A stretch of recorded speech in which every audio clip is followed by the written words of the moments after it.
productive time. If they're anything like me, this is your productive time. So, hi, I'm Kenna Griffin. I am the content director for at Content Journey, which is a content marketing agency based in Oklahoma City. And I'm here this morning to talk to you about cleaning up your writing and how to self-edit so that you're able to submit really great pieces to your editors. Just a little bit more about me as we get started here, because I want to hopefully establish some type of expertise so you believe that I know a little bit about what I'm talking about here. So not only am I in charge of content at Content Journey, but before that, for almost 20 years, I was a mass communications, mostly journalism and public relations professor, and a collegiate media advisor. Before that time, I was a professional journalist. So I've kind of lived several professional lives at this point, but all of them are based on writing and editing and teaching and honing those skills. So I don't purport to know everything there is to know about writing and editing. I still learn things every day, but hopefully you can find some things here helpful. In addition to that, just like many of you probably, I was a freelance writer and editor during the time that I worked as a professor. I edited a couple of books. I wrote and published a book of my own based on my original research. And I also continue to do some freelance writing. So we're kind of all in this writing thing together. Let's go ahead and get started. Thanks so much for being here this morning.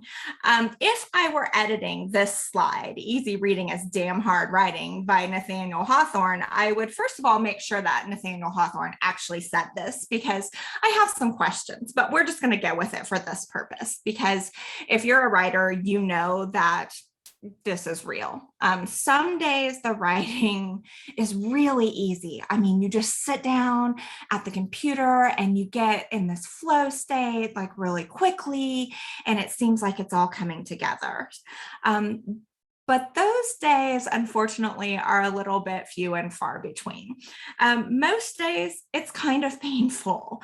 And we're the professionals. We're the people who do writing for a living. So imagine what it's like for people who aren't really good writers. It can be really difficult to write. I think it's even more difficult at times when you're not motivated to write. It's not coming easily, and you still have to put your rear in the chair and produce content because you have deadlines coming. I'm sure that's something that we can all definitely relate to.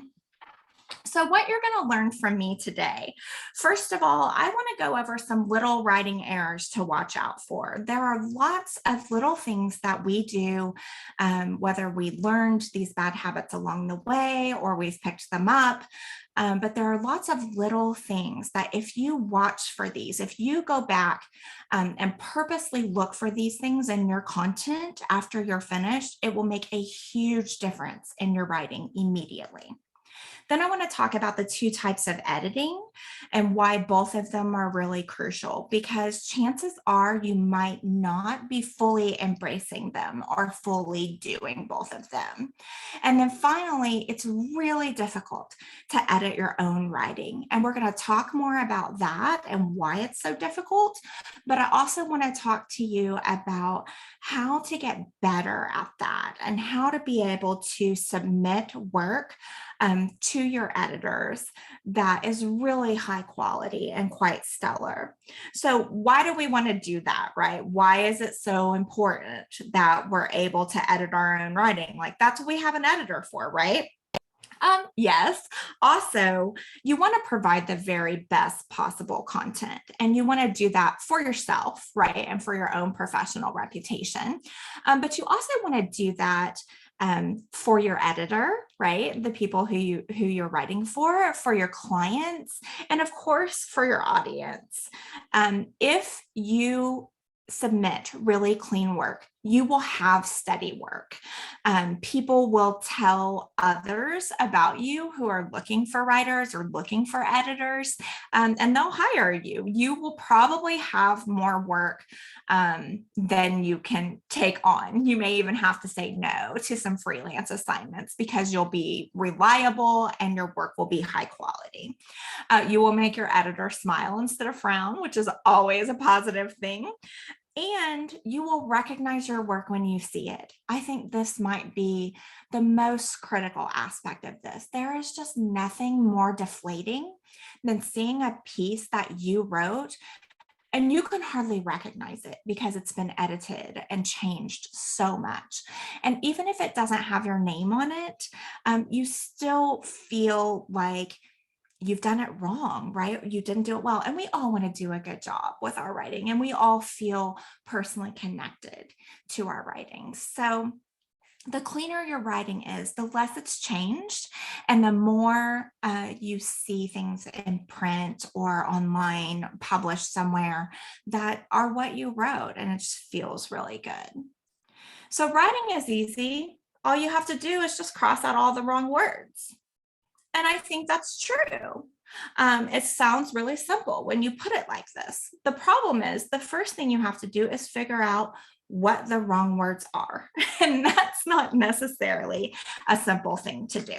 So let me help you a little bit. These are those little writing errors that I told you about, that if you fix these things today, it's going to make a huge difference in your writing. I could spend an entire webinar talking about little writing errors. I also want to tell you that not everyone would agree with all of them, because all editors and all writers have little quirks. Let me give you an example. I was taught that the word few means 3. And if you use the word few, you should always have 3 examples. If not, you should use some or many. I posted this on Twitter the other day, and a writer was like, or an editor actually was like, do not follow this advice ever. And I was like, okay, respectfully disagree, but whatever, like you do your thing, I'll do mine.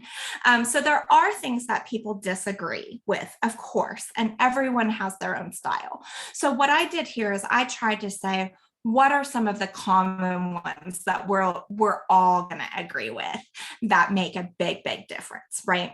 One of them is avoiding passive voice.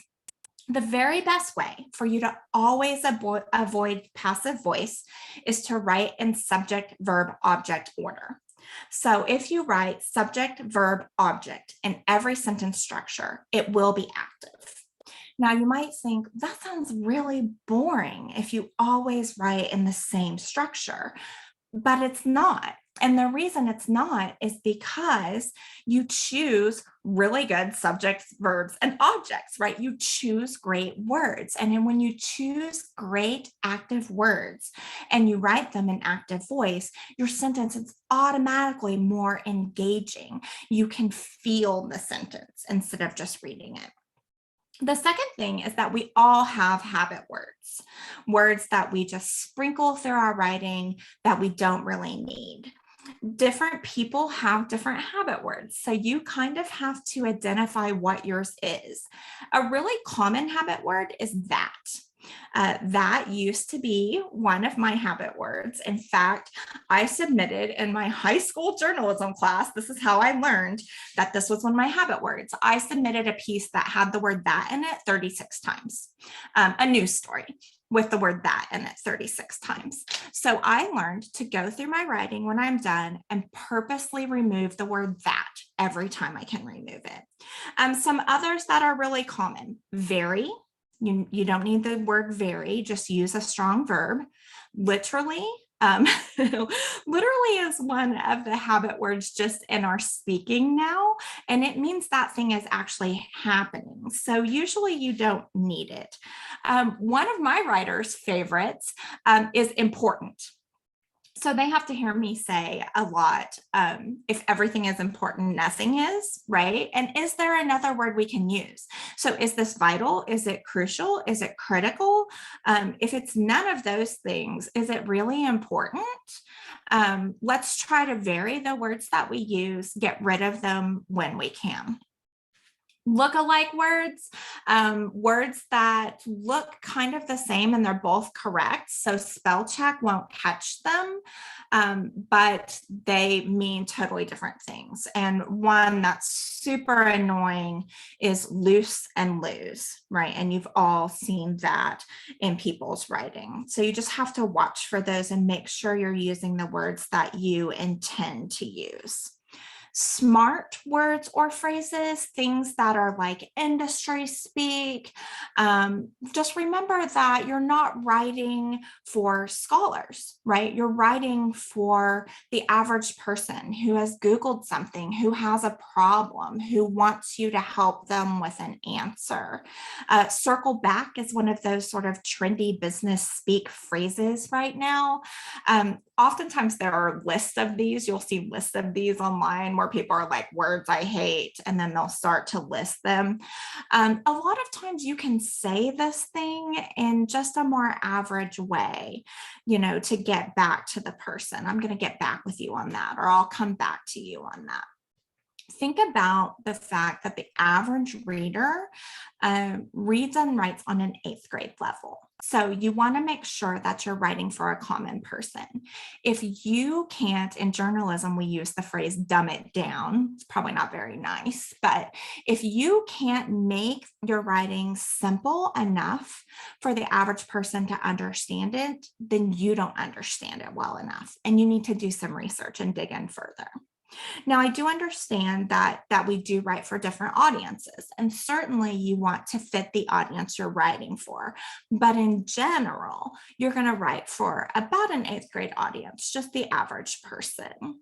Let me give you another example of this in my life. Okay. As you know, as I said in the intro, I have a PhD in journalism.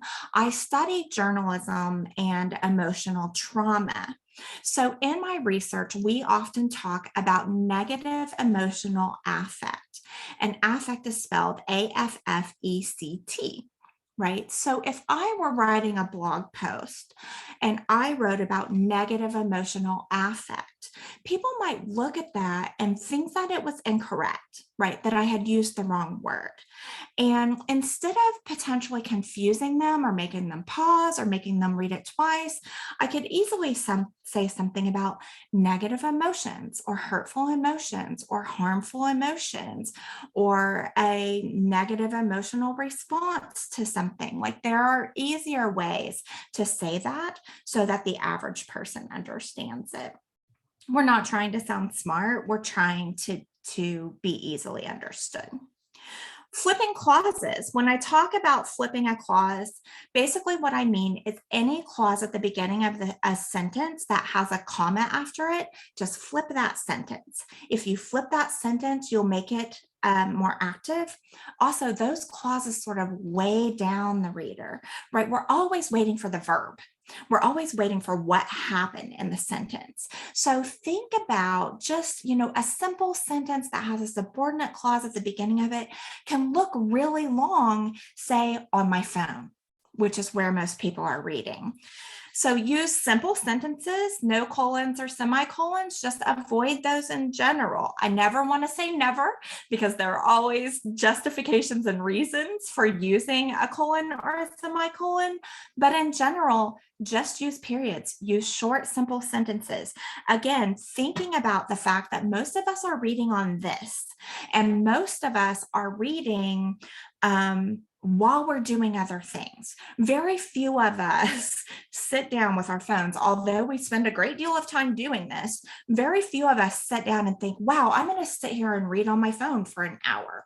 It just sort of happens while we're watching TV or while we're in the car, hopefully not driving, or goodness, while we're in the restroom, whatever. This is where people read. And so you have to think about how you can make your content really simple for people to consume and digest. Comma save. Pretend you only have so many commas for your entire life. And if you use them all, you are destined to a lifetime of run-on sentences. People use entirely too many commas. I'm not sure who taught us to sprinkle every sentence with commas, but they just aren't necessary. So if you're sitting there going, does this need a comma? I don't know, maybe just leave it out. It'll be fine. And most of the time, I would say that if you have to sit and wonder if it should be there, most people aren't going to know the difference, right? They're not going to know if you missed a comma there. So don't stress out. I feel like we spend entirely too much time stressing over whether or not a comma should be in a certain place. Use strong verbs, not to be verbs. Strong action verbs. This is another place where you can go through your writing when you finish, and you can just look for the word be. And you can go, okay, what could I replace this with? Could I replace this with something more active that's going to be more engaging for our reader? And then spell check and proofread, but don't trust it.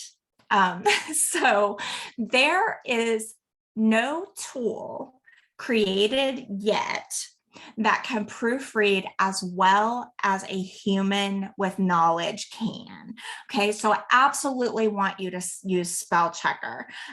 It is a wonderful tool. Absolutely use Grammarly, use Hemingway, use Readable. It's excellent that we have all of these resources, but be skeptical of what they're telling you. You know, there are things that spell checkers do not catch. I find Grammarly making recommendations that are incorrect grammar every single day, right? So use them, learn something from them, let them help you, but don't just automatically assume that they're telling you the right thing. One bonus, and this one is kind of controversial, and it's a good thing that my boss is on another call, so she's not here, but no, I'm just kidding. She knows that I think this. Ignore word counts. Just ignore them. Okay. Now, let me back up a little bit and say, I understand that many of us write for clients and we have promised them a certain range of words, and absolutely we should deliver what we have promised the client. But I never want anyone writing based on a word count.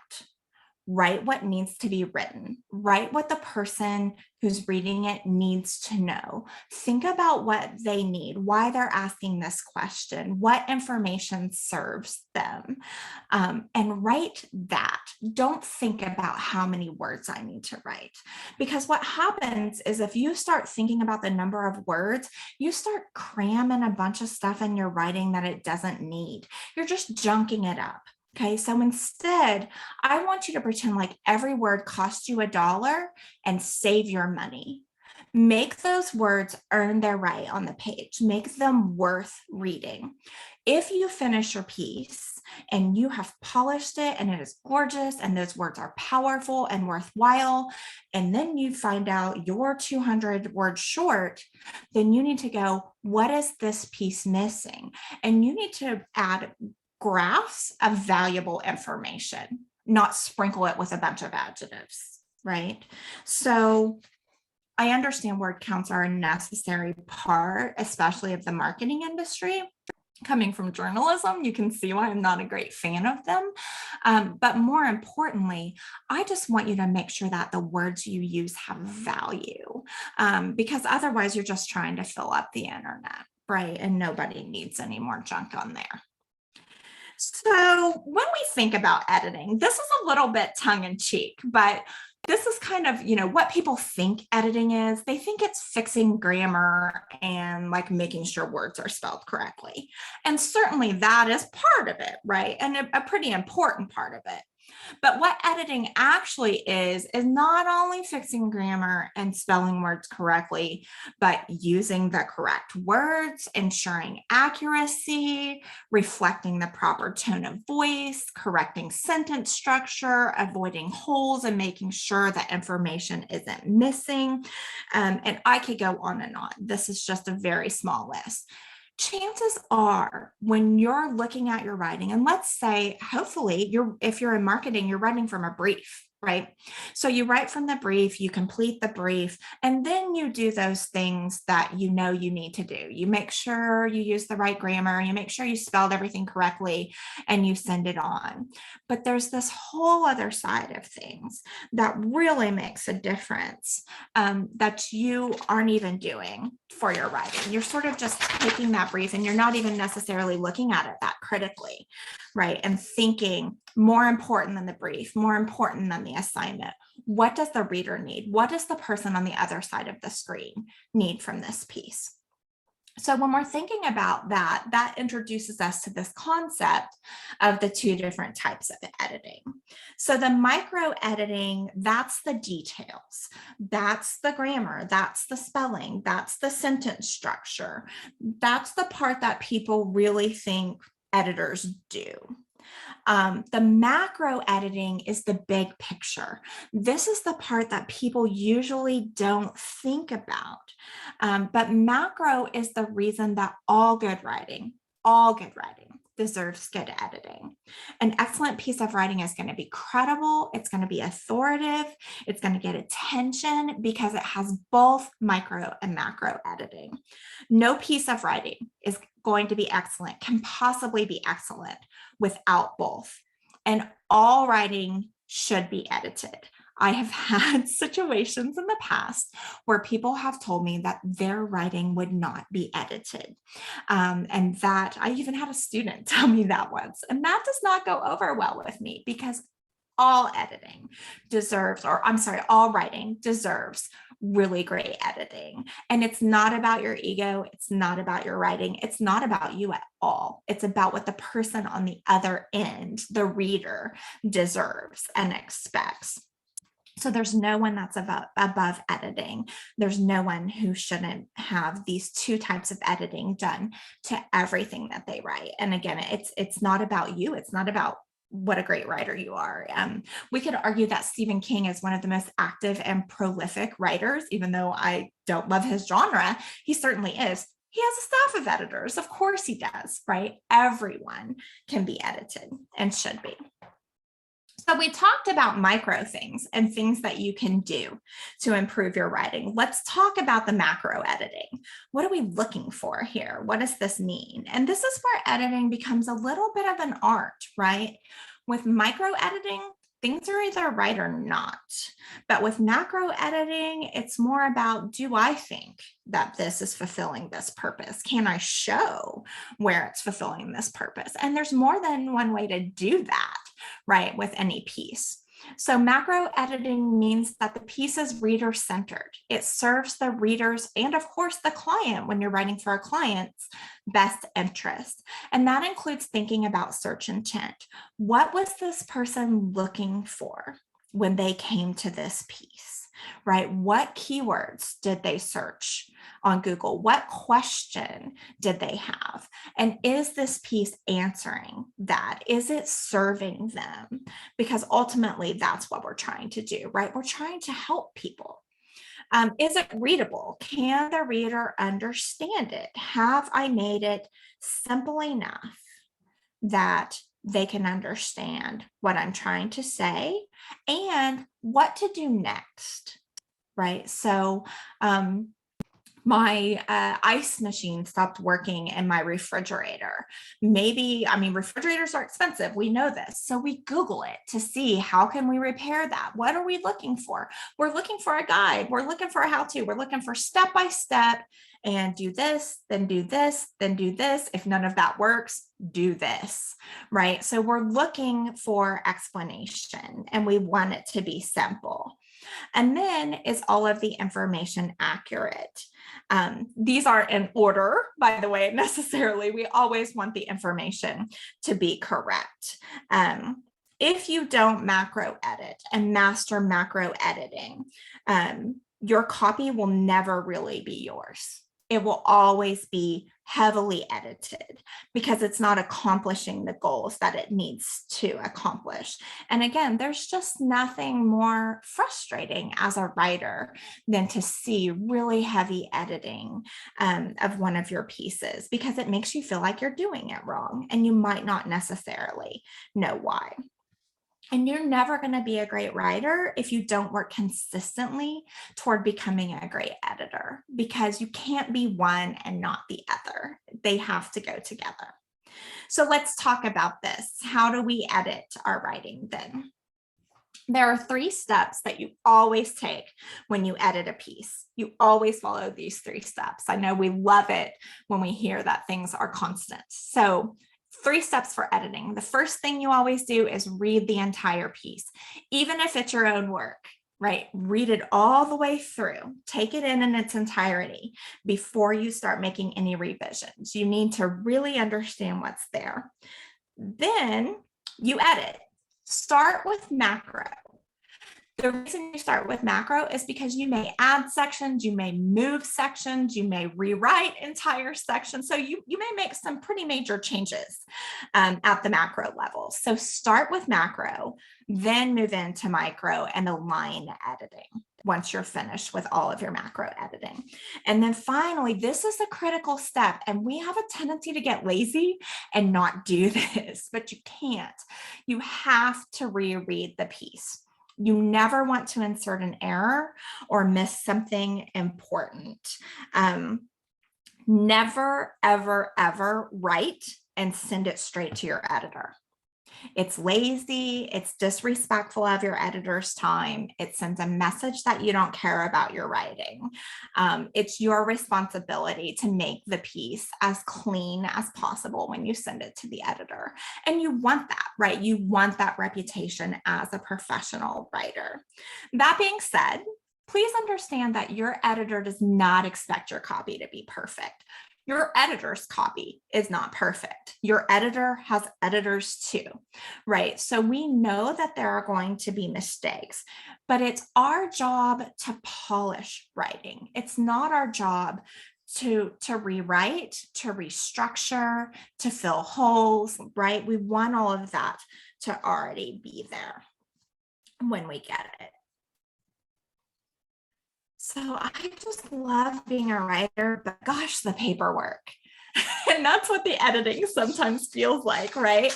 All of the stuff you've got to do between the idea and the outcome, the published piece, that's a lot of work, right? It is just a lot of work. So how do we do all this paperwork when we don't have a professional editor? So you may or may not know this about me, but I have a blog and a newsletter that I have done for, oh gosh, like 17 years or something. And I always tell people when they're reading my blog to remember that I am an editor, but I don't have an editor for my hobby writing. So if you go and look at my hobby writing, you're likely to find mistakes because I edit it myself. Right? And we want our editing to be as good as possible, our self-editing, but it is really tough to edit your own writing. And here's why. Here's why it's so difficult to edit your own writing. First of all, it's your art. And I don't know about you, I don't necessarily consider myself a creative person, but people think it's really kind of funny when I say that because I am a writer. Now, what I write is not necessarily creative to me. It's more formulaic, but that's just my opinion. It is an art. Writing is an art. It's a form of creative expression. So regardless of the type of writing that you're doing, you have an attachment to it.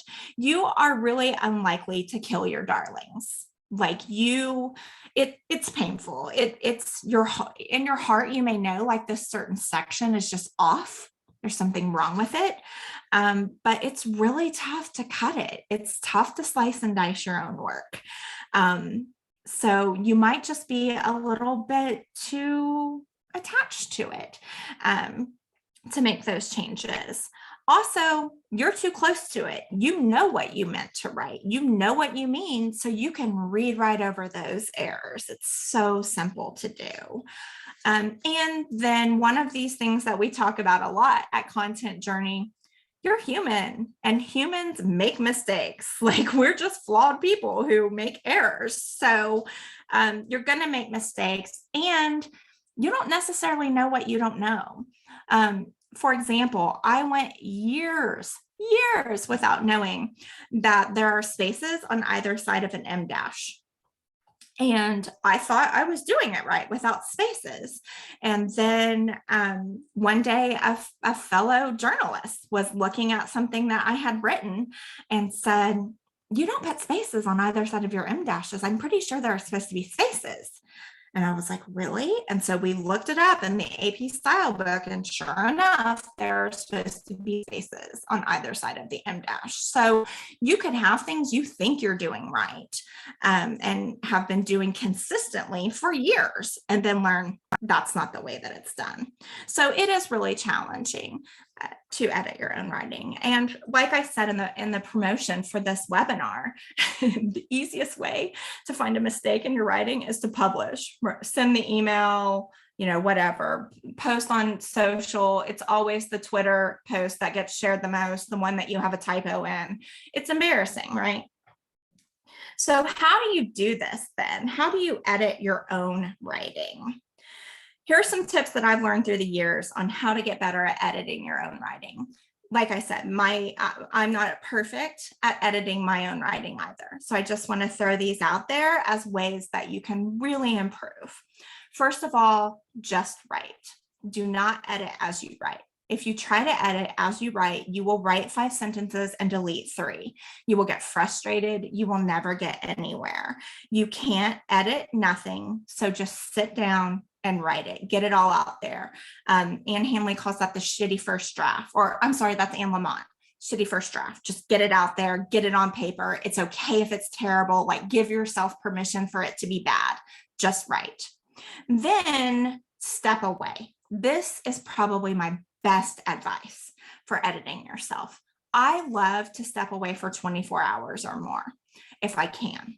Now, I realize a lot of us are writing on deadlines always, and so we don't always have the luxury of stepping away for 24 hours, but you can get up and go get a cup of coffee or go to the restroom or just take a walk around the newsroom for a minute, whatever the case may be, and then come back to edit.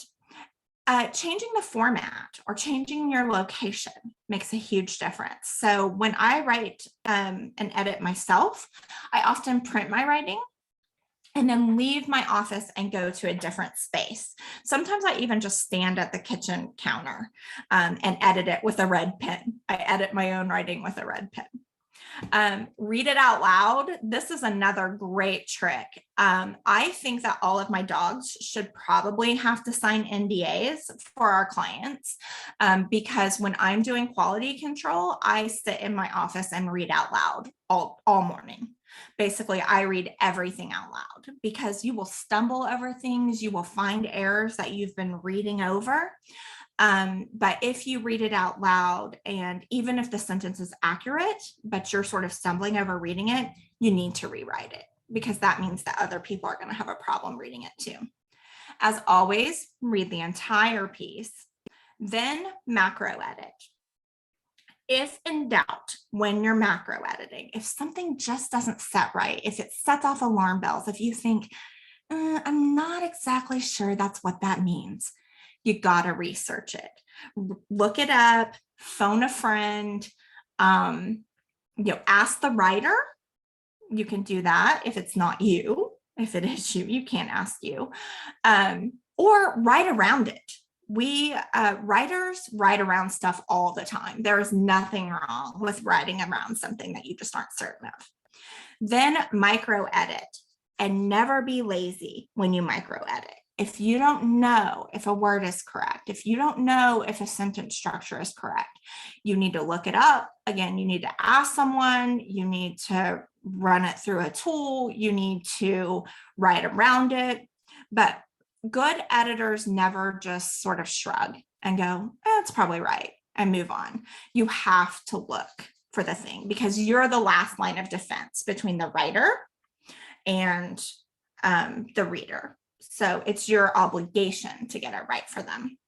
Use those tools. Use Grammarly, use Hemingway, use Readable, spell check, whatever. Use the tools, but again, be skeptical of them. And then always, always, always reread. If you can, again, if you can wait 24 hours before you reread, do that. You will find that when you're editing, you do key in errors and it can harm your credibility. Okay, so that's it for me. You can find me at Prof. Kurg on Twitter. I'd love to connect with you there. My blog is www.profkurg.com. It's all about writing and reading, and there's some productivity stuff mixed in there. And then Kenna at contentjourney.com is where you can find me. If you have questions about writing, you want to talk about those. If you are interested in working with Content Journey as a writer, or if you would like us to be your writers or editors, then just reach out to me and I'll connect you with the right people. Let's see. I'm sorry, I'm looking to see if there are any questions. If you have some questions, you can drop them into the chat and I'm happy to answer those. I know we're a little bit over, so I understand if you need to go too. Good morning, Katie. Thanks for being here. Let's get some visibility. Get some visibility. Smart words. We hate the smart words, don't we? Emily, hi, Emily. Definitely and defiantly. Oh, those are so annoying. And the compliments, one with an I and one with an E. That very just is one of my habit words. So I have to watch for that one too. Any other questions before we log off? No. Hi, Kelly. Oh, this is like a little reunion of some of my former students. I love it. I also feel sorry for y'all because I feel like you've probably heard all of this a million times from me. So hopefully you found something worthwhile. Thank you so much again for it was a good refresher. Good. Thank you so much for being here. I'm thrilled always to talk about writing and editing, and you have my email. So if you have questions or need help from me, please do reach out. Thanks so much. Have a great day.